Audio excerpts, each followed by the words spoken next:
As the sun came up this morning, I heard something come running over the hill behind me and then under me.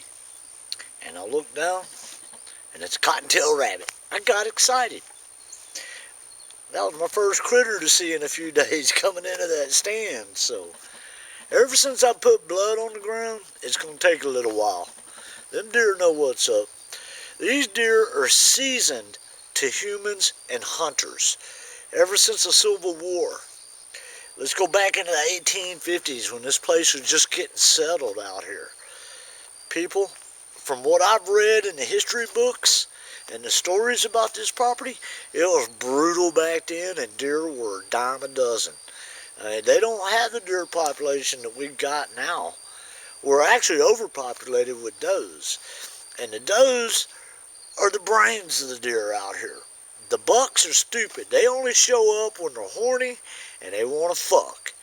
That's the only time you see bucks during the daytime. The only time. Oh, and they love to fight too. Fucking and fighting. That's the only time you see the big deer. Yes, sir. And the does, they're the smartest. Seeing that the bucks are so stupid and they're thinking with the wrong head, the does is what alerts the bucks to any danger. To me, yeah, I'm the danger out here. But anyway, I just had to share that with you. I don't have any footage other than the rabbit. I do have a little bit. You'll hear the farm or the cattleman come through. He was pulling a trailer this morning when he came in. I knew that was going to happen, and I waited to see if he'd push anything toward me. Nah. But the moment I left my pasture, there's 16 deer standing there on the hill looking at me, waving goodbye. Well, they were waving their tails at me anyway, so they know where I'm at.